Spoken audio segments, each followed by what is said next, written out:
Hello, my name is Skylar Nichols, and this is my crop journal for this semester. So, to start off with, the way that I'm going to go through this is I'm sort of just going to go through the categories of our crops and then talk about the issues that I had with each. But before we do that, for the activities, we did pH and EC readings. For me, I took them every Friday and alternated between the daisies and the poinsettias. And then once the daisies were potted up into the 6-inch pots, they were sprayed with a 1500 Psychocell plant growth regulator spray. With 6 being sprayed, there were 3 control, and you can see by the graphs down here that obviously the untreated ones did grow larger than the treated, but they were larger to begin with. And then that same spray was sprayed to the poinsettias, and then all plants were fertilized with Jack's 15550 um, at 150 ppm based on the nitrogen. For the poinsettias, that was doubled to 300. And then starting off for the annuals, I did group the violas, pansies, kale, and cabbage together. The one thing that I noticed was that the verbenas were pretty heavy feeders. I didn't notice any nutrient deficiencies with mine, so I think I got lucky on that part. And then as well, the blooms could have been pinched more, so then they could have grown to be more bushy and have more foliar growth. And then as well, the kale and cabbage dried out pretty quickly between waterings, but they all survived, so no real issue there. For the perennials, sort of same thing about the blooms. They could have been pinched more. But to be honest, both of these trays were growing so fast that I liked the flowers, and so I just sort of started leaving them.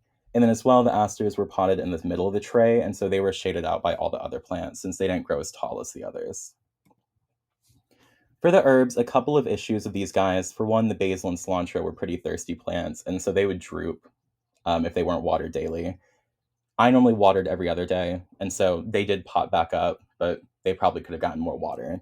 And then as well, for the mint, only 1 out of the 6 pots actually germinated for me, which seemed to be a common occurrence, so I think it may have just been an issue with the seeds or the timing of planting them.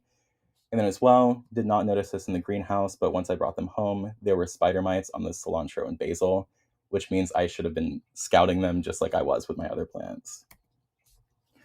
For the succulents, these guys were pretty easy. In the beginning, I watered these almost every other day. But once roots formed, I watered them about once a week since they don't like water as much. They need direct sun, so I had them out in the open so they weren't shaded out by other plants. And it was super cool because some of them even had some sun stress on them, which is hard to do unless you're in a greenhouse setting. For the monsteras, we each planted 144, and I had 123 that eventually popped up, which gave me about an 85% germination rate. I think my issue with these, they did take a long time to germinate in the beginning for me to see any actually pop up, and so I think I may have just planted the seeds a little deeper than they should have been, but that was my main issue with these guys. On to our main crops. For the Gerber daisies, these were the most problematic crop for me. For one, the day that we repotted them, I found a couple army worms on my plants, and they had munched through a good couple of them, and so some of them were looking a little worse for wear. They all eventually popped back up, and they were sprayed that night, I believe, by Pam, and so I didn't see any after that point. And then also, they really did not tolerate being without water for more than 3 days for me, so weekends were sometimes a bit of an issue since I would come in and they'd all be droopy.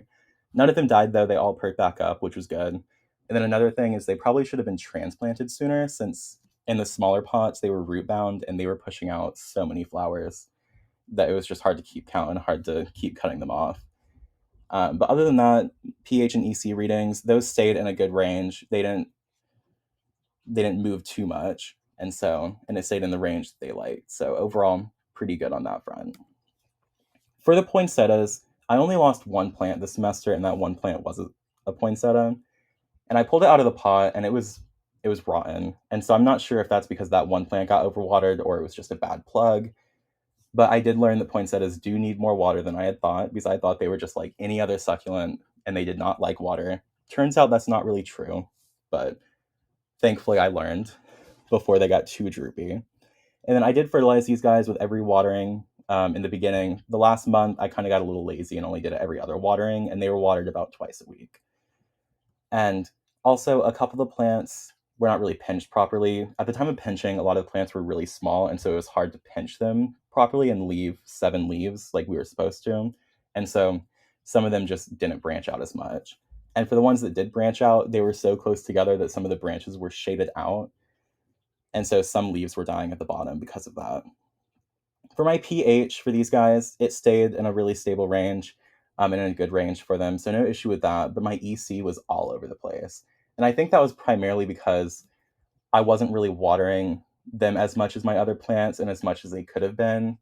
And then especially whenever I started fertilizing only once every other watering, I think the EC just started dropping because there weren't as many nutrients in the soil. But I had no nutrient deficiencies present with these guys that you could see. And so I think overall they were a success.